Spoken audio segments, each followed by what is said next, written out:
परमेश्वर का धन्यवाद हो। आज फिर से उसने हमें ये अवसर प्रदान किया कि हम उसके भवन में आ सकें और उसके वचन पर ध्यान कर सके, उसकी संगति में हम समय व्यतीत करने पाएं। हमारी वो सहायता करता है, जैसा भी हमने अपनी गवाही में कहा, और हमारी मदद करता है। हमारे लिए वो सब प्रकार के साधन उत्पन्न करता है, देता है, ताकि हम उसके साथ चलते रहें, उसकी महिमा को देखने पाएं, उसके अनुग्रह को प्राप्त करने पाएं। और वो हमसे कुछ इच्छा रखता है, वो चाहता है कि हम उसके साथ चलें, उसके साथ बने रहें, उसके वचन को पढ़ें, उससे हम प्रार्थना करें और उसकी संगति में हम समय व्यतीत करते रहें। क्योंकि हम ऐसे संसार में रहते हैं जहाँ पर दुख, तकलीफ, संकट, कष्ट, बीमारी, परेशानी और नाना प्रकार के अलग अलग तरीकों से हमें सताव आता है, और जिसमें केवल परमेश्वर ही हमारा सहारा होता है। हम सबका ये अनुभव होगा कि कभी कभी हम ऐसे परेशानी में आ जाते हैं कि हमें पता नहीं चलता है कि हम क्या करें, हम कैसे उसमें से निकलें, या कौन हमारी सहायता करेगा, जैसा पिछले दिनों में हमारे साथ हुआ। लेकिन एक बात निश्चय थी कि हम ये जानते हैं कि परमेश्वर हमारे साथ है। ये निश्चय हमें होना चाहिए, ऐसा निश्चय जिसमें जो केवल ऐसा न सोचे कि परमेश्वर वहां पर है जिसको मेरी सहायता करनी ही पड़ेगी। वो हमारी सहायता क्यों करे? हमारा उसके साथ कोई संबंध नहीं, हमारी उससे कोई बातचीत नहीं, उससे हमारा कोई रिलेशन नहीं, और फिर हम कैसे एक्सपेक्ट कर सकते हैं, कैसे अपेक्षा कर सकते हैं कि परमेश्वर हमारी सहायता करेगा? वो हमसे चाहता है कि हम उसके हृदय के अनुसार एक व्यक्ति बने। जैसा हम अभी देखेंगे, पहला शमूएल की पुस्तक उसका 13वां अध्याय 8 पद से लेकर 14 पद तक हम पढ़ेंगे। पहला शमूएल 13 अध्याय 8 पद से लेकर 14 पद हमें आइए प्रार्थना करें। प्रभु जी तो अपने वचन के भेदों को हमारे लिए खोल दे, हमें ऐसा हृदय दे कि हम तेरे वचन को ग्रहण करें, ऐसी बुद्धि दे कि तेरे वचन को समझें और उसके अनुसार अपना जीवन व्यतीत करने पाएं। हमारी सहायता कर, हमारे ध्यान को अपनी ओर को आकर्षित रख, और तू स्वयं अपने वचन से हमें शिक्षा दे। प्रभु यीशु मसीह के नाम में होकर मांगते हैं, आमीन। यहाँ पर शमूएल शाऊल से कहता है, परंतु अब तेरा राज्य बनाना रहेगा। यहोवा ने अपने लिए एक ऐसे पुरुष को ढूंढ लिया है जो उसके मन के अनुसार है। यहाँ पे इस घटना को आप पूरे इस पुस्तक में पढ़ सकते हैं। पहले शमूएल की पुस्तक के पहले अध्याय से लेकर पूरे इस पुस्तक को आप पढ़िए, तो उसमें क्या क्या हुआ वो सब आपको पता चलेगा। लेकिन मैं संक्षिप्त में आपको बताना चाहता हूँ जो हमने पढ़ा। फिलिस्तियों से लड़ने के लिए शाऊल तैयार था, और वो जैसे रीति थी वहाँ पे कि पहले भविष्यवक्ता आता था और वो होम बलि, मेल बलि चढ़ाता था और अनुग्रह के लिए प्रार्थना करता था ताकि वो लोग युद्ध में जीते। और इस समय शमूएल भविष्यवक्ता था, शाऊल राजा था, और वो लड़ने के लिए तैयार था। शमूएल का इंतजार कर रहा था, और शमूएल को आने में देर हो गई, और वो इंतजार करता रहा, और वो जो सामने जो सेना है वो उसको देख रहा है, और वो देख रहा है कि वो सब इकट्ठे होते जा रहे हैं, वो सब उसके विरुद्ध में इकट्ठे हो रहे हैं। और इसके साथ में जो लोग हैं उन्होंने देखा कि अभी तक तो भविष्यवक्ता आया नहीं और समय हो गया, तो वो इधर उधर जाने लगे, वो तितर बितर होने लगे, और शाऊल जो था वो डर गया।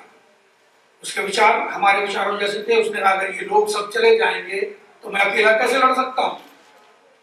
उसका मतलब है कि मैं हार जाऊंगा। मैंने तो अभी तक उसके परमेश्वर के अनुग्रह के लिए प्रार्थना भी नहीं की है, शमूएल आ नहीं रहा है, लोग तितर बितर हो रहे हैं और फिलिस्ती इकट्ठे होते जा रहे हैं। ये बड़े बड़े संकट का समय है, बहुत ही मुश्किल का समय है। और इस समय में अपनी बुद्धि का इस्तेमाल करना ये बड़ा लाजमी है, हम सब लोग करते हैं।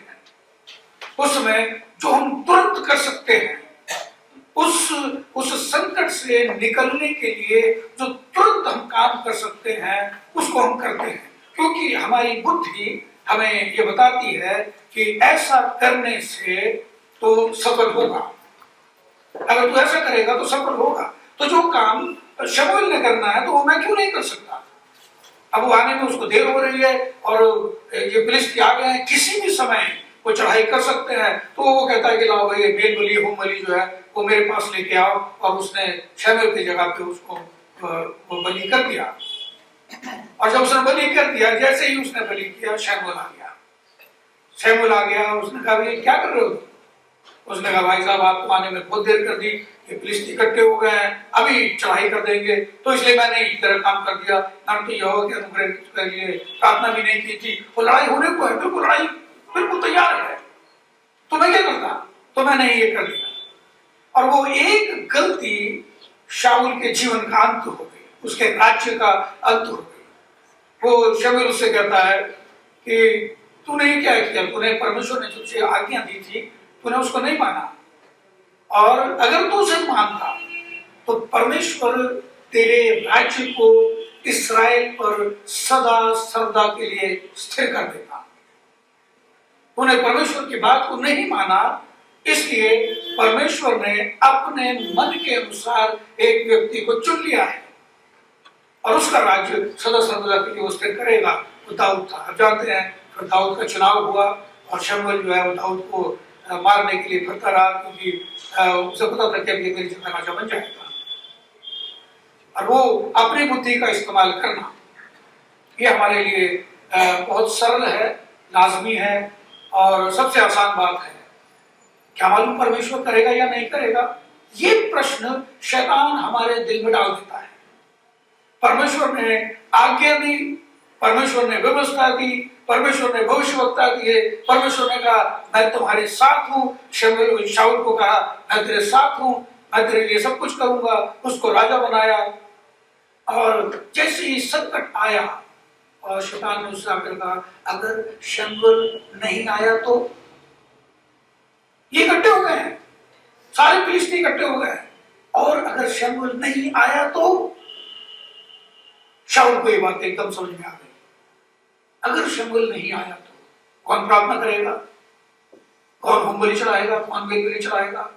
ये लड़ाई करने के लिए तैयार है, ये तुझे मार डालेंगे। और ये बात उसकी समझ में आ गई, इसलिए मैं क्या करूं, इसलिए मैं ही ये होम बलि और ये जो बलियां थी होम बलि और मेल बलि, इसको मैं ही चढ़ा देता हूं, मैं ही अनुग्रह के लिए प्रार्थना कर देता हूं, क्योंकि मेरी बुद्धि ने मुझे ये समझाया है। क्या हमारे साथ ऐसा नहीं होता है? हमारे साथ हर रोज ऐसा होता है। हर रोज हम संकट में, परेशानी में, मुसीबत में, परेशानी और नाना प्रकार के अन्य जंजालों में हम फंस जाते हैं और हम प्रार्थना करते हैं। और हमारी प्रार्थना ऐसी होती है कि हम सोचते हैं कि जैसे मैं आमीन बोल के आंखें खोलूं वो चीज हो जाए। वो कहता है तूने परमेश्वर की बात नहीं जोई, तूने समझा कि अगर परमेश्वर ये काम नहीं करेगा तो क्या होगा, मैं खुद कर सकता हूं, उस काम को मैं खुद कर सकता हूं। और ये बड़े संकट का समय होता है। जो एक संकट हमारे ऊपर आया हुआ है वो तो संकट है ही, और दूसरा संकट हम उनके ऊपर ये ले आते हैं कि हम अपनी बुद्धि का इस्तेमाल करते हैं। नीति वचन का लेखक ये कहता है कि अपनी बुद्धि का सहारा ना लेना, परंतु अपना सारा भार यहोवा पर डाल दे, वो तेरे लिए सीधा मार्ग निकालेगा। और हम अपनी बुद्धि का इस्तेमाल करके टेढ़े मार्ग में चले जाते हैं, यहाँ पर और अधिक संकट और परेशानी में हमें समय व्यतीत करना पड़ता है। उस समय जब शैतान हमारे पास में आता है, ये हमारी बड़ी भारी विडंबना है। परमेश्वर ये कहता है कि मैं तुझे कभी नहीं छोड़ूंगा, मैं तेरे साथ हूं, जहां जहां तू जाएगा वहां वहां मैं तेरे साथ रहूंगा। ये पुराने नियम में हमने पहली तारीख को इस साल के आरंभ में यहोशू की पुस्तक से देखा था। और उस पर नए नियम में प्रभु यीशु से मैं जगत के अंत तक सदैव तुम्हारे साथ हूं, वो चिल्ला चिल्ला के बोलता है। लेकिन उसकी बात हमारी समझ में नहीं आती है। और शैतान आकर धीरे से हमारे कान में आकर ये कह देता है, अगर उसने नहीं किया तो, अगर परमेश्वर ने नहीं किया तो। और वो बात हमारी एकदम समझ में आ जाती है, बिल्कुल ठीक है, अगर परमेश्वर ने नहीं किया तो, अगर परमेश्वर ने मेरी प्रार्थना नहीं सुनी तो। और शैतान हमसे आके ये भी कह देता है, परमेश्वर तुम्हारी प्रार्थना को नहीं सुनता है, तुम पापी हो। हाँ, हम पापी हैं, हम पापी हैं, इसलिए परमेश्वर तुम्हारी प्रार्थना को क्यों सुनेगा? हाँ, क्यों सुनेगा? कल तुमने गाली दी थी ना? हाँ। परसों झूठ बोला था ना? हाँ। फिर उसने नशा किया था ना? हाँ। हो ना पापी? हाँ पापी। फिर क्यों सुनेगा परमेश्वर तुम्हारी? और हम कहते हैं बिल्कुल ठीक कह रहा है, बच्चे मेरे जैसे पापी की प्रार्थना सुनेगा? वो कभी नहीं सुनेगा। इसलिए मैं अपना प्रयत्न करता हूँ, अपने आप में अपनी सहायता करता हूँ, अपने आप में संकट में से निकलता हूँ, और हम और अधिक संकट में गिरते जाते हैं। तो यीशु मसीह ने कहा कि मैं पापियों को ढूंढने और उनका उद्धार करने आया हूं, और अगर हम पापी हैं तो हमें ढूंढने के लिए आया। पहली बात तो यह है कि हम पापी थे, हम पापी नहीं हैं, हम पापी थे। प्रभु यीशु मसीह ने अपना लहू बहाया ताकि मेरे पाप क्षमा कर दे, और मैंने अपने पापों की क्षमा मांगी। मैंने कहा, हे प्रभु तुम मुझ पापी पे दया कर, और उसने मेरे पर दया करी, मेरे पाप क्षमा कर दिए, मुझे नया जीवन दिया और मुझे अपना चेला बना दिया। इसलिए हम यहाँ पे आराधना करने के लिए बैठे हैं। और शैतान की एक बात कहने से वो कहते तो तुम पापी हो, और हम ये मान जाते हैं हम पापी हैं, और हम ये भी मान जाते हैं कि परमेश्वर मेरी नहीं सुनता है, और तो हम शाऊल बन जाते हैं। मैं राजा हूं, मैं अपने जीवन का राजा हूं। हम कहते हैं मैं अपने जीवन का मालिक हूं, जो चाहे वो करूं, और हम वही करते हैं, क्योंकि शैतान ने हमारे दिमाग में ये बात डाल कर मेरा जीवन है, मैं जो चाहे वो करूं।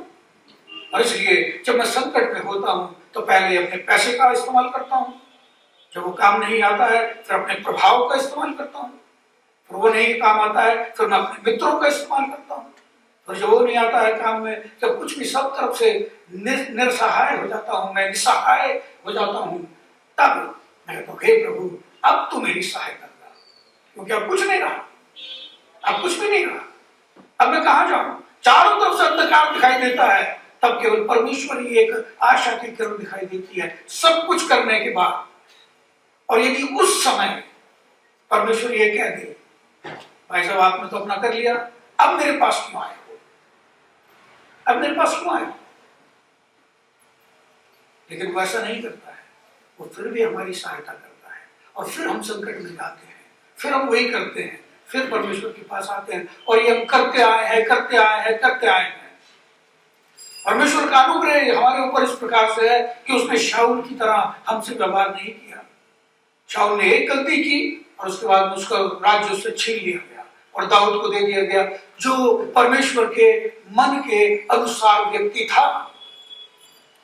उसने एक गलती की और उसका राज्य उससे छीन लिया गया। और हम गलती पे गलती, गलती पे गलती, न जाने कितने सालों से हम ये गलती करते आ रहे हैं, और हम चाहते हैं कि हम ऐसे ही करते रहें और परमेश्वर हम पर अनुग्रह करता रहे। हम अनुग्रह के समय में रहते हैं, इसलिए हम इस परमेश्वर के अनुग्रह को एंजॉय कर रहे हैं।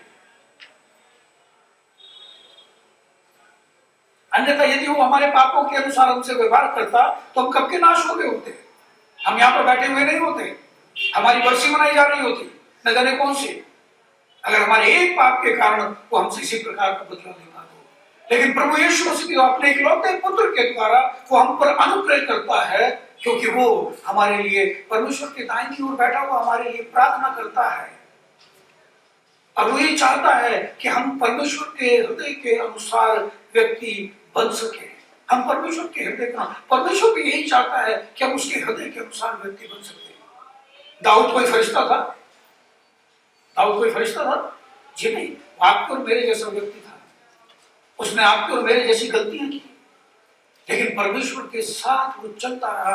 उसे ये भरोसा था कि परमेश्वर मेरा दृढ़ गढ़ है। वजन से एक ऊपर गया, न जाने कितनी बार उसने ये कहा कि परमेश्वर मेरा दृढ़ गढ़ है।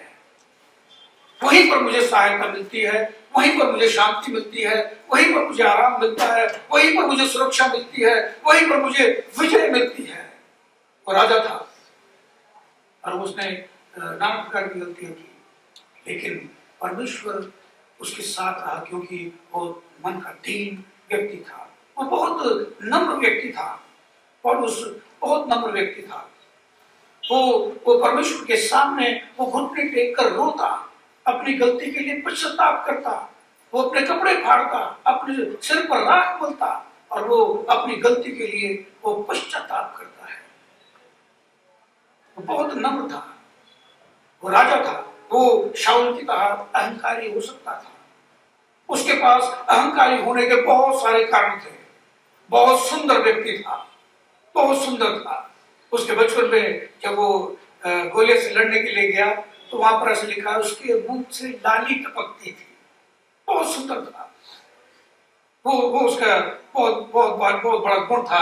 ऐसा लिखा है कि कुमारियां जो थी वो इस्राएल में एक गीत गाती थी कि शाऊल ने 1000 को और दाऊद ने 10,000 को मारा। और उसके बाद में वो सिंगर था, म्यूजिशियन था, वो वीणा बजाता था, वो गीत लिखता था, वो गीत गाता था। शाऊल पर जब दुष्ट आत्मा आ जाती थी तो दाऊद वीणा बजाता था और वो दुष्ट आत्मा उस पर उतर जाती थी। उसके पास घमंड करने के, अहंकार करने के बहुत सारे, वो योद्धा था। उसके तलवार में, उसके हाथ में प्रभु ने बल दिया था। वो अपनी तलवार के दम पर उसने तो इस्राएल के राज्य को बढ़ा दिया, उसकी सीमाओं को बढ़ा दिया उसने। उसके पास में अहंकार करने का बहुत कारण थे। वो बहुत दौलतमंद मन था, उसके पास बहुत दौलत थी, उसके पास राजघराने थे और राजमहल थे। और वो जो है परमेश्वर के सम्मुख दीन और नम्र बन के रहता था। लड़ाई करने से पहले परमेश्वर से पूछता था, वो सब काम करने से पहले परमेश्वर से पूछता था। वो उसके पास बहुत धन था, उसने कहा मैं परमेश्वर का मंदिर बनाऊंगा। वो धनवान व्यक्ति था, उसके पास में अहंकार होने के बहुत सारे कारण थे। वो समस्त इस्राएल पर राजा था, वो सारे समस्त इस्राएल पर राजा था। उसके पास अहंकार करने के बहुत सारे कारण हैं। हमारे पास क्या है? हम किस बात के लिए अहंकार करते हैं? हमारे पास अहंकार करने का क्या कारण है? हम दाऊद के समान सुंदर नहीं है, हम दाऊद के समान योद्धा नहीं है, हम दाऊद के समान गीतकार नहीं है, संगीतकार नहीं है, हम तो ताली बजाना तक नहीं जानते हैं, हम स्वर में ताली नहीं बजा सकते हैं, हमारे पास तो एक फूटी तबड़ी भी नहीं है। हम किस बात का अहंकार करते हैं? मृत्यु हमारे सामने खड़ी है, हम किस बात का अहंकार करते हैं? हम क्यों परमेश्वर से दूर भागते हैं? क्यों हम परमेश्वर को अपने इस्तेमाल करने की वस्तु समझते हैं? जैसे शाऊल ने समझा, मैं तो ऐसा कर देता हूं, उसे तो करना ही पड़ेगा। होम बलि मैं चला देता हूं, अनुग्रह के लिए मैं ही प्रार्थना कर देता हूं, तो उसको करना पड़ेगा। परमेश्वर को ऐसा करना पड़ेगा, क्यों करना पड़ेगा? क्या हमारे हाथ की कठपुतली है? परमेश्वर के सम्मुख नम्र होना किस बात का घमंड है?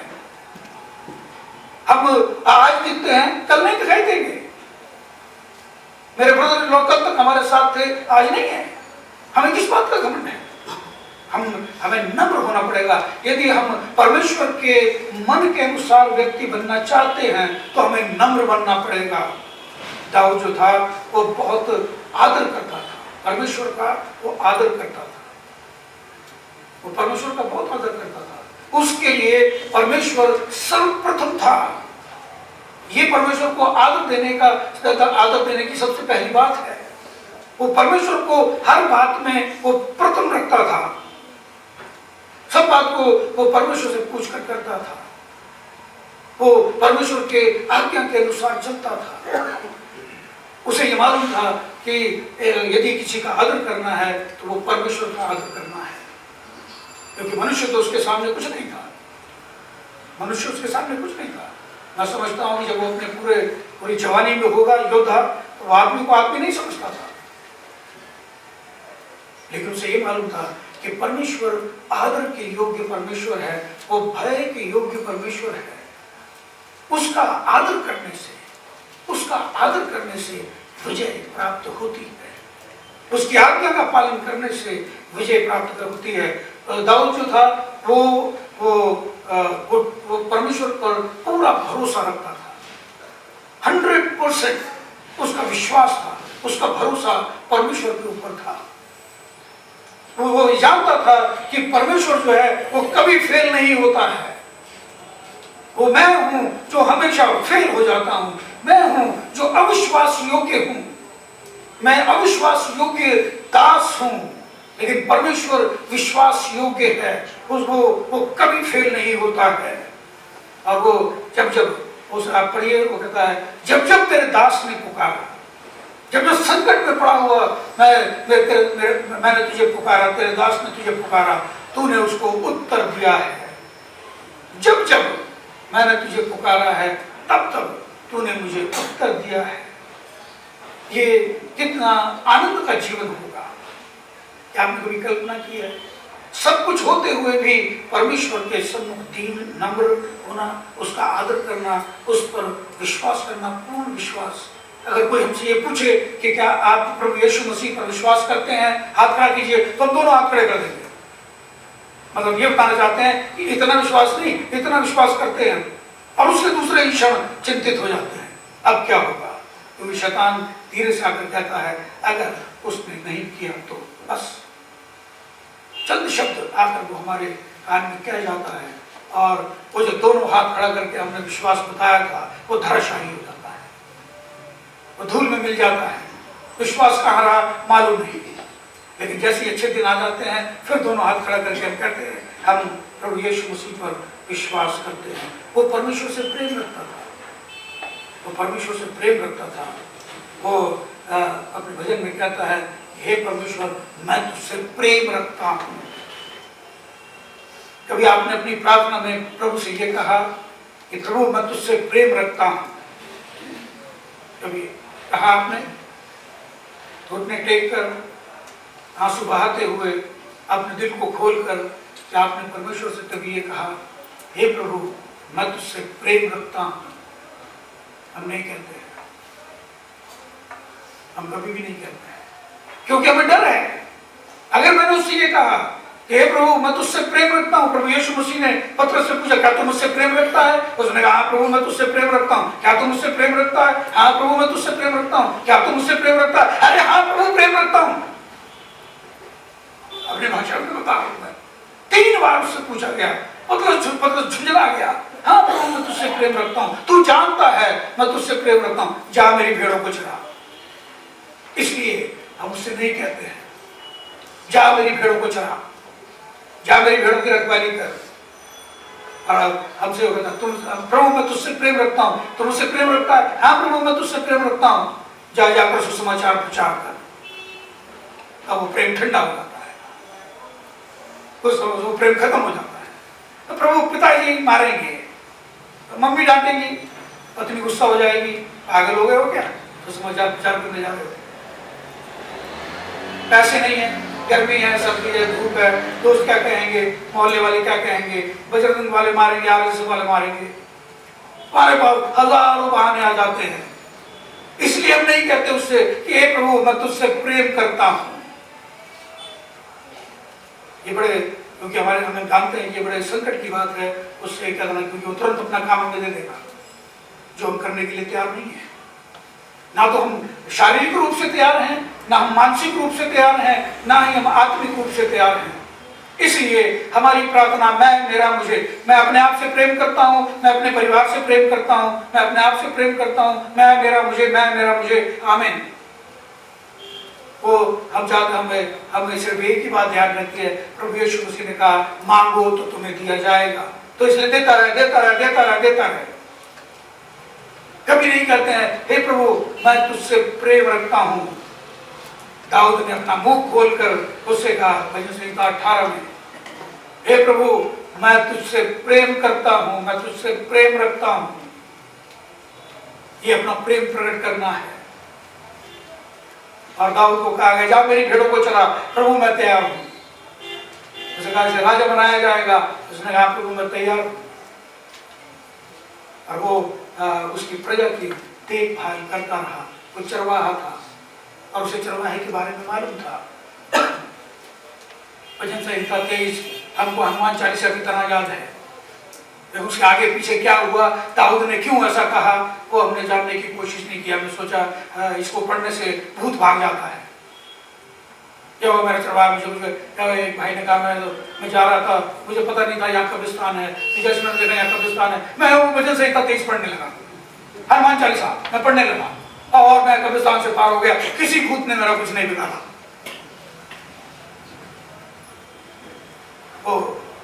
उसे मालूम नहीं है वो दाऊद क्यों लिख रहा है, वो किस लिए लिख रहा है। वो उसको एक चरवाहे का अनुभव था और प्रभु ने उसे चरवाहा बनाया, क्योंकि उसने कहा प्रभु मैं तुझसे प्रेम करता हूँ, क्या मेरी प्रजा की रखवाली कर। उसने कहा जी हाँ मैं कर सकता हूँ, क्योंकि मैं जानता हूँ कि चरवाहा कैसा होता है। अब वो कहता है यहोवा मेरा चरवाहा है। हम अपने आप को जब प्रभु के सामने खोलते हैं, अवश्य अपने हृदय को खोलकर हम उससे ये कहें, हे प्रभु मैं तुझसे प्रेम करता हूँ। अगर वो उससे ये कहता है चाहे सुसमाचार प्रचार कर, हम उससे ये कहें जी प्रभु मैं तेरी आज्ञा का पालन करूंगा, जो तू कह रहा है मैं वही करूंगा। और आप देखिए कि वो आपको बहुत आशीष में जीवन देगा। वो परमेश्वर के प्रति बहुत समर्पित था। उसने अपने आप को परमेश्वर को समर्पित कर दिया था और वो उस समर्पण में ही सब काम करता था। उसे हर समय ये याद रहता था कि मुझे प्रभु ने बुलाया है, मुझे प्रभु ने चुना है, मुझे उसने एक काम दिया है। और वो उसका डिवोशन, परमेश्वर के प्रति उसका डिवोशन जो है वो बचपन से ही देखने को मिलता है। वो शाऊल से कहता है कि जब एक भेड़ के बच्चे को रीछ ने पकड़ लिया तो उनके केश पकड़कर मैंने उनके मुंह से बच्चे को छुड़ा लिया, और जिस परमेश्वर ने मुझे सिंह और भालू के पंजे से बचाया वो इस खतरनाक रहित परिस्थिति से भी बचा सकता है। उसका डिवोशन बचपन से दिखाई देता है।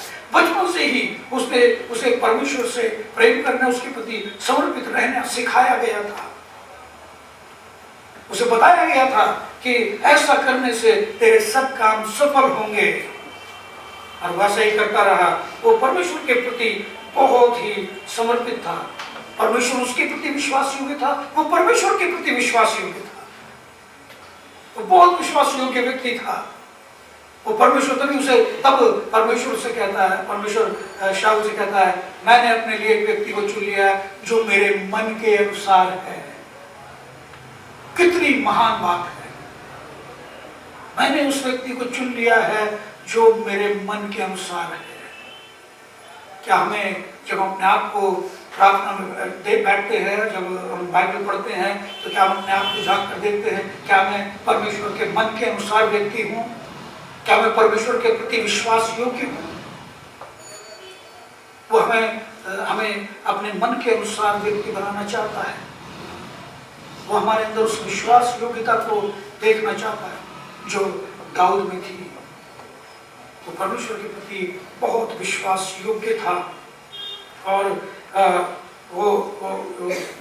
उसका विश्वास परमेश्वर के प्रति ऐसा था जो न केवल इस पृथ्वी पर था, इसके जाने के बाद भी, इस पृथ्वी से जाने के बाद भी उसे विश्वास था। भजन संहिता 23 में वो कहता है कि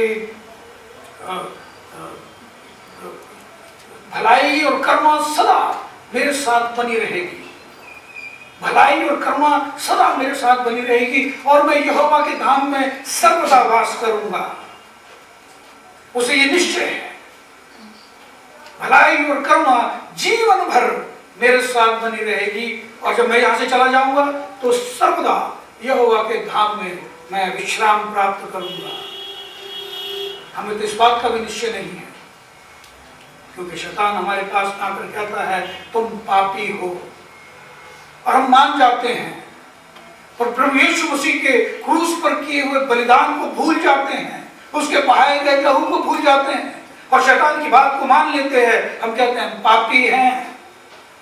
इसका अर्थ क्या है? इसका अर्थ यह है कि हमें इस बात का निश्चय नहीं है कि जहां प्रभु यीशु मसीह रहता है वहां हम भी रहेंगे, क्योंकि पापियों का वहां पे प्रवेश नहीं है। पापी वहां पर नहीं जा सकते।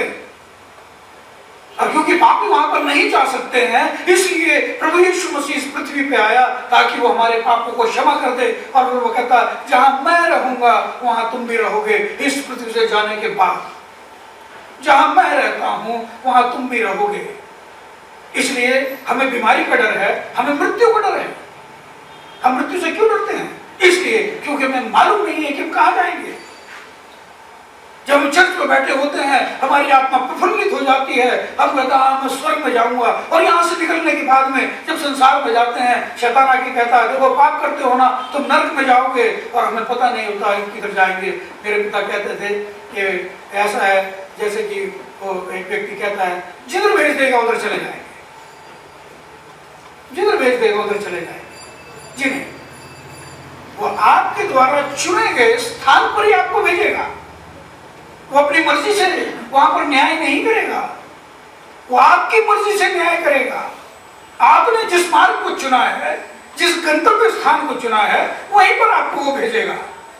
वो शक्ल देखकर न्याय नहीं करता, नहीं तो सारे एक्टर जो है वो स्वर्ग में चले जाएंगे। वो धन को देखकर न्याय नहीं करता, सारे जो बिलियनियर्स हैं वो सब स्वर्ग में चले जाएंगे। आप और मेरे जैसे भिखारी और जो कुरूप लोग सारे नरक में चले जाएंगे। वो हमारे शक्ल को देखकर, हमारे प्रभाव, हमारे पैसे, हमारी सुंदरता को देखकर वो न्याय नहीं करेगा। जो चुनाव हमने किया है वहीं पर वो हमें भेजेगा। और शैतान बार बार हमें ये याद दिलाता है कि तुम नरकीय हो, स्वर्गीय नहीं हो, तुम नरकीय हो, तुम नरकीय हो। हर रोज वो हमें याद दिलाता है। और हम भूल जाते हैं कि प्रभु यीशु मसीह ने हमारे पाप क्षमा कर दिए हैं। हम पापी थे, अब हम स्वभाव से पाप नहीं करते हैं, अब हमारा पापी स्वभाव नहीं है, हम पापी थे और अब हम परमेश्वर की संतान हैं। जब अगली बार शैतान आपके पास में आकर आके कहे कि आपने पाप किए हैं, आप उसे कहिए निश्चित रूप से हमने ये पाप किए हैं, लेकिन भाई साहब आप ये भूल गए हो इन पापों पे प्रभु यीशु मसीह के लहू की छाप लगी है, ये धो दिए गए हैं, ये क्षमा कर दिए गए हैं। अब परमेश्वर इनको याद नहीं करता है, आप इनका रट्टा लगाते रहिए और आपके सामने से भाग जाएगा। अपने आप को परमेश्वर के अधीन करो, शैतान का सामना करो तो वो तुम्हारे सामने से भाग जाएगा। दाऊद जो था वो आज्ञाकारी था, वो बहुत आज्ञाकारी था, वो परमेश्वर की आज्ञा का पालन करने वाला था। उसको जैसे निर्देश दिए जाते थे वो वैसे ही करता था। उसने अपनी इच्छा से मंदिर बनाने का प्रयत्न किया, उसने अपना जो कुछ भी था वो दिया, लोगों से कहा, लोगों ने भी दिया। आप पढ़ सकते हैं पुराने नियम में जहाँ पर मंदिर के निर्माण की बात है। और वो पूरी तैयारी में था, परमेश्वर ने कहा नहीं तू नहीं बनाएगा, और वो मान गया, तो मंदिर नहीं बनाएगा। प्रभु मैंने सब कुछ दे दिया अपना, लोगों से भी मैंने इकट्ठा कर लिया, लोगों ने इतना दिया, आवश्यकता से अधिक इतना दिया कि फिर उसको कहना पड़ा नहीं दिया, बस बस अब नहीं चाहिए, अब रहने दो, मैंने तो ऐसे इकट्ठा कर लिया और मैं क्या मनवा नहीं सकता। मेरे पास पूरा इस्राएल की भूमि है, इस्राएल के जंगल है, सोना चांदी लकड़ी सब कुछ है, सब कुछ मेरे पास में है, मैं बनाने में सक्षम हूं। देख मैंने कितना अच्छा अपना भवन बनाया है। कोई तो देखकर वो कहता है, वो जब अपने घर की छत पे था, उसने देखा मिलाप वाला तंबू वहां पर है और वो उसका भव्य महल है। उसने कहा मैं इतने सुंदर महल में रहता हूँ और परमेश्वर एक तंबू में रहता है, इसलिए मैं उसके लिए भवन बनाऊंगा। परमेश्वर कहा नहीं वो नहीं बनाएगा, और वो मान गया। परमेश्वर की आज्ञा का पालन करना। कुछ बातें हमारी समझ के अनुसार बहुत अच्छी होती है,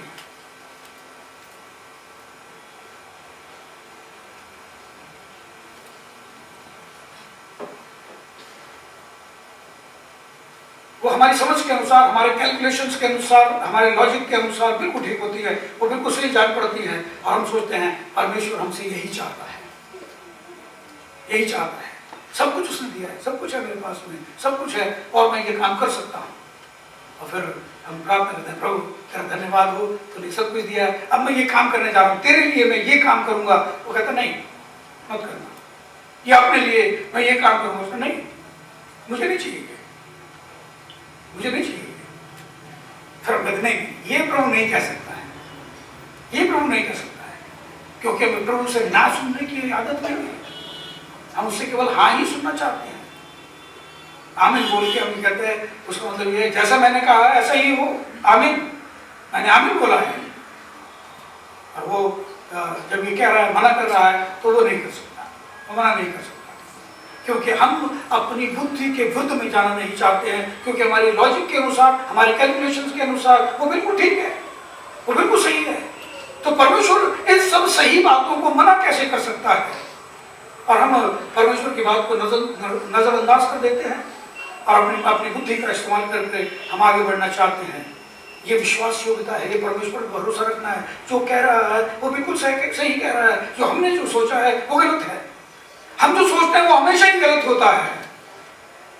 इसीलिए बाइबल ये कहती है कि अपनी समझ का सहारा ना लेना, क्योंकि हम मूर्ख हैं और हम मूर्खता की बातें करते हैं। हमारी योजनाएं जो हैं वो मूर्खता की योजना है, और जब जब हमने अपनी योजना को कार्यान्वित किया है तब तब हमने धोखा खाया है। मैं देखता हूँ, हम विशेष करके जवान बच्चों से मैं ये कहना चाहता हूँ, हमें शादी ब्याह करनी है। हम सोचते हैं हम शादी ब्याह करेंगे और हम अपने लिए एक समय निश्चित कर लेते हैं।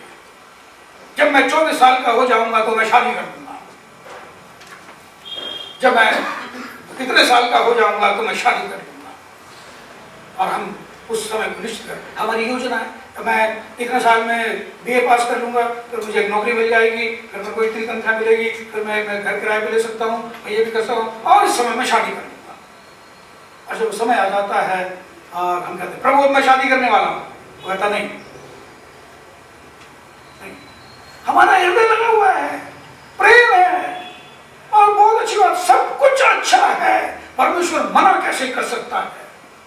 वो कहता नहीं, इंतजार करो, प्रतीक्षा करो, प्रार्थना करो, मैंने तुम्हारे लिए एक अच्छा वर, एक अच्छी वधू मैंने तुम्हारे लिए रखी है। लेकिन हम नहीं मानते, फिर हम अपनी इच्छा से उसे करते हैं। और मैं देखता हूँ पूरे संसार में, भारत में नहीं, पूरे संसार में, उसके बाद में पूरे जीवन भर हमें पछतावा होता है, पूरे जीवन भर हम रोते हैं, पूरे जीवन भर हम उस घड़ी को कोसते हैं जब हमने ये निर्णय लिया, और अपने मन को बहलाने के लिए नाना प्रकार की बातें करते हैं। और जब मैं उनकी बातों को सुनता हूँ तो मुझे बड़ा दुख होता है, मैं उनके लिए प्रार्थना करता हूँ, क्योंकि वो अपने मन के दुख को वो छिपा रहे हैं, अच्छी अच्छी बातें करके, धार्मिक बातें करके, और मैं समझ जाता हूँ कि उन्हें दुख है, वो छिपा रहे हैं। मैं उनके दुख को समझता हूँ और मैं उनके लिए प्रार्थना करता हूँ। आप लोग जो भी अभी आपकी शादी नहीं हुए कुंवारे हैं, आप प्रभु की प्रतीक्षा कीजिए, आप उस पर अपना भरोसा रखिए। उसने कहा कि मेरे पास तुम्हारे लिए सफलता की योजना है। और मैंने बहुत सारे लड़के लड़कियां ऐसे देखे जो अपनी शादी की उम्र को पार कर गए, लेकिन उन्होंने अब शादी कर लेनी चाहिए, उन्होंने कहा ठीक है शादी कर लेंगे, जिस दिन परमेश्वर मुझे ऐसा व्यक्ति देगा, ऐसी लड़की देगा, उस दिन मैं शादी कर लूंगी। और संसार के लिए उनके कहते हैं उनकी शादी की उम्र निकल गई, उन्होंने कोई बात नहीं, अगर शादी नहीं होगी तो कोई बात नहीं, लेकिन परमेश्वर की इच्छा के अनुसार होगी तो होगी, नहीं तो नहीं होगी, कोई बात नहीं। और मैं ऐसे जवानों का मैं आदर करता हूँ, उन्होंने अपना जीवन उन्होंने खाली जाने दिया। वो बहुत पढ़े लिखे और धनी है, मैं जिन लोगों को जानता हूँ वो बहुत पढ़े लिखे और धनी है, लेकिन ऐसे लड़के लड़कियों ने अपने जीवन को वो समर्पित रखा, वो आज्ञाकारी रहे। ये आज्ञाकारी होना है परमेश्वर के वचन के अनुसार। वो अपने वचन में कुरिन्थियों की पत्री में कहता है असमान जुए में ना जीतो। आपने कभी भी एक गधे को और एक बैल को हल चलाते हुए नहीं देखा होगा, या बैलगाड़ी खींचते हुए नहीं देखा होगा। वो असमान जुआ है, क्योंकि गधा अपने रास्ते पे जाएगा और बैल अपने रास्ते पे जाएगा, क्योंकि दोनों के स्वभाव अलग अलग है। ना हम गधे को बैल बना सकते हैं, ना बैल को गधा बना सकते हैं, वो दोनों अपने अपने रास्ते पे जाएंगे। और जो हम कहते हैं जीवन के दो पहिए हैं, तो पहिया, एक पहिया इधर को जाएगा, एक पहिया इधर को जाएगा, गाड़ी चल सकती है जी नहीं, वो नहीं चल सकती। हम कितना ही अपने आप को तर्क वितर्क के द्वारा संतुष्टि दे दें, हम कितना ही अपने आप को नाना प्रकार की धार्मिक बातें करके संतुष्टि दे दें, वो हो ही नहीं सकता। गधा और बैल एक जुए में नहीं जुट सकते। इसलिए उसने कहा कि असमान जुए में ना जुटो, आज्ञाकारी रहो, आज्ञाकारी रहो, और वो अपने समय पर तुम्हारे लिए सब कुछ करेगा। ये उसका वायदा है, ये उसका वायदा है। असमान जुए में ना जुटो, आज्ञाकारी रहो। दाऊद आज्ञाकारी था, उसने पाप किया और नातन भविष्यवक्ता ने आकर उससे कहा, उसने तूने ऐसा किया है, और दाऊद घुटने टेक कर रोने लगा। और उसके बाद में पश्चाताप करता है कि उसका बेटा पैदा हुआ और वो बीमार हो गया। वो मंदिर में जाकर बिना खाए पिए और रात दिन रोते हुए अपने शरीर पर राख डालकर, कपड़े फाड़कर, टाट ओढ़कर वो पश्चाताप करता रहा। वो तब तक पश्चाताप करता रहा तो उसका बेटा मर गया, उसका बेटा मर गया। और तब वो उठा, उसने नहाया धोया और खाना खाया। वो आज्ञाकारी था, उस पूर्ण रूप से आज्ञाकारी था। उसने कहा, प्रभु ये मैंने गलती की है, ये मैंने गलती की है, और उसे अपनी गलती को मानता है। तो आज्ञाकारिता रहा, आज्ञाकारी रहा, और आज्ञाकारिता में ही उसने अपना पूरा जीवन व्यतीत किया, और इसलिए वो सफल हुआ। भजन संहिता 1 में हम पढ़ते हैं, यहोवा की व्यवस्था पे रात दिन ध्यान करते रहता है। फिर वो कहता है वो उसके सब काम सफल होते हैं। ऐसा पुरुष जहां कहीं जाता है उसके सब काम सफल होते हैं। फिर यहोशू की पुस्तक में परमेश्वर यहोशू से कहता है कि इस व्यवस्था की पुस्तक तेरे चित्त से उतरने ना पाए, आज्ञाकारिता तेरे चित्त से उतरने ना पाए तो उस पर रात दिन ध्यान करना। तो जहां जहां तू पांव रखेगा वो भूमि में तुझे दे दूंगा, जहां जहां तू जाएगा तेरा काम सफल होगा। आज्ञाकारिता है। अगर हम सफलता चाहते हैं इस जीवन में तो आज्ञाकारी होना जरूरी है। दाऊद पश्चातापी था, वो पश्चाताप करता है अपने गुनाहों के लिए, वो पश्चाताप करता है। जैसे मैंने अभी आपको बताया, उसने गुनाह किया और पश्चाताप किया, और वो उस पश्चाताप उसका जो था वो उसके हृदय से पश्चाताप था। वो अपने हृदय से पश्चाताप करता है। क्या हमने पश्चाताप किया है? परमेश्वर हमसे क्या चाहता है? हमसे वो कुछ नहीं चाहता, वो केवल ये चाहता है कि हम अपने गुनाहों का पश्चाताप करें, हम अपने गुनाहों को मान लें, हम उसके सामने पश्चातापी होकर जाएं, हृदय से, ऊपरी मन से नहीं। इसलिए नहीं कि ऐसा कहा गया है तो अपने पापों को मान ले। केवल हम इतना ही सुनते हैं तो अपने पापों को, जो कोई अपने पापों को मान लेता है उसके आगे क्या है? और उन्हें छोड़ देता है। जो कोई अपने पापों को मान लेता है और उसे छोड़ देता है उस पर दया की जाएगी, उस पर दया की जाएगी। हमें अपने पापों को मान लेना है, परमेश्वर के सम्मुख जाकर घुटने टेक कर आंसू बहाते हुए, क्योंकि हमारे पाप ऐसे हैं जो क्षमा करने के योग्य नहीं है।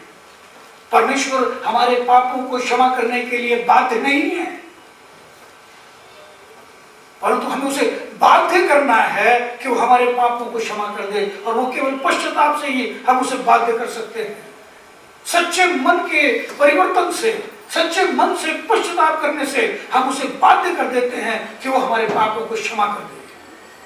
जो कोई अपने पापों को मान लेता है और उन्हें छोड़ देता है उस पर दया की जाएगी। और जैसे ही हम अपने पापों को मान लेते हैं और वो उन्हें क्षमा कर देता है, हमारे हृदय में शांति देता है, हमारे हृदय में आनंद देता है, अनंत जीवन का वो ज्ञान देता है और हमें परमेश्वर की संतान बना देता है।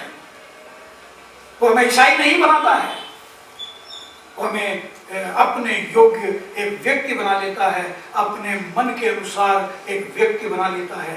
जिस दिन हम पश्चाताप करते हैं, जिस दिन अपने पापों को मान लेते हैं, वो हमारे हृदय को शुद्ध करके हमें अपने योग्य व्यक्ति बना लेता है, अपने मन के अनुसार व्यक्ति। तब वो ये कह सकता है, मैंने अपने मन के अनुसार इन लोगों को ढूंढ लिया है। और निश्चय उसने अपने मन के अनुसार हमें ढूंढ लिया है। उसने हमें संसार से अलग कर लिया, उसने हमें संसार से अलग कर लिया। वो कहता है तुम संसार में तो हो लेकिन इस संसार के नहीं हो। मैंने तुम्हें इस संसार से अलग कर लिया है, मैंने तुम्हें चुन लिया है। क्या ये सौभाग्य की बात नहीं है? इतने बड़े पूरे संसार में से उसने हमें चुन लिया। हम मूर्खों को, जैसे पौलुस कहता है, उसने हम जैसे मूर्खों को चुन लिया ताकि वो बुद्धिमानों को लज्जित करें। हम जैसे निर्बलों को उसने चुन लिया ताकि वो बलवानों को लज्जित करे। ये कितने बड़े सौभाग्य की बात है। और ये योजना उसकी सारे संसार के लिए है। वो सारे संसार को अपने मन के अनुसार बनाना चाहता है। वो सारे संसार को ईसाई बनाना नहीं चाहता है। वो सारे संसार को अपने मन के अनुसार बनाना चाहता है। ऐसे लोग जो पाप नहीं करते, ऐसे लोग जो ईर्ष्या नहीं करते, बुराई नहीं करते हैं, जो शैतान के हाथों बिके हुए नहीं हैं, जो परमेश्वर के हाथों में बिके हुए हैं। क्योंकि प्रभु यीशु मसीह ने अपना लहू बहाकर हमारा दाम चुकाया, हमें खरीद लिया, इस संसार से उसने हमें अलग कर लिया। ये पूरे संसार के लिए उसकी योजना है। इस योजना को इस संसार में कौन पहुंचाएगा? उसे आप और हम पहुंचाएंगे। जैसे उसने हमें अपने मन के अनुसार व्यक्ति बनाया है, ऐसे ही हम दूसरों तक ये सुसमाचार लेके जाएं। वो आपको अपने मन के अनुसार व्यक्ति बनाना चाहता है, आपके पाप क्षमा करना चाहता है, आपको अनंत जीवन देना चाहता है, आपको परमेश्वर की संतान बनाना चाहता है। लेकिन हमारे विरुद्ध में ये प्रचार किया जाता है कि हम ईसाई बनाते हैं। प्रभु यीशु मसीह तो स्वयं ईसाई नहीं था। हमें तो उन्हें प्रभु यीशु मसीह का सुसमाचार सुनाना है, जो सुंदर है, जो मन को भावने वाला है, जो हमारे कानों के लिए बहुत प्रिय है, हमारी आंखों के लिए ज्योति है, हमारे लिए अनंत जीवन है। वो सबके लिए है, वो उद्धारकर्ता सबके लिए है। और वो आपको और मुझे, जो उसके नाम के लोग कहलाते हैं, उन्हें वो आज्ञा देता है, जाओ, जाकर सारे जगत में सुसमाचार प्रचार करो, और जो बातें मैंने तुम्हें सिखाई हैं उन्हें मानना सिखाओ, और देखो जगत के अंत तक सदैव मैं तुम्हारे साथ हूँ। ये उसका वायदा है। हम उसकी आज्ञा का हम पालन करें ताकि हम उसके मन के अनुसार व्यक्ति बने रहें। और जब हम इस संसार से जाएंगे तो दाऊद के समान हमें निश्चय होगा कि मैं सदा सर्वदा परमेश्वर के धाम में रहूंगा, और इस संसार में निश्चय भलाई और करुणा मेरे साथ बनी रहेगी। और जब मैं चला जाऊंगा तो मैं यहोवा के धाम में सर्वदा वास करूंगा। आइए हम प्रार्थना करें।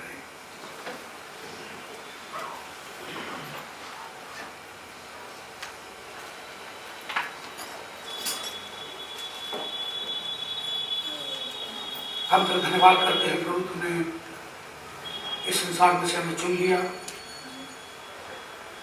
अपने योग्य तूने हमें बनाया, अपनी संतान होने का तूने अधिकार किया। हम तेरा धन्यवाद करते हैं कि तूने हम जैसे निकम्मे, तुच्छों, निर्बलों, मूर्खों को तूने अपनी इच्छा के अनुसार चुन लिया।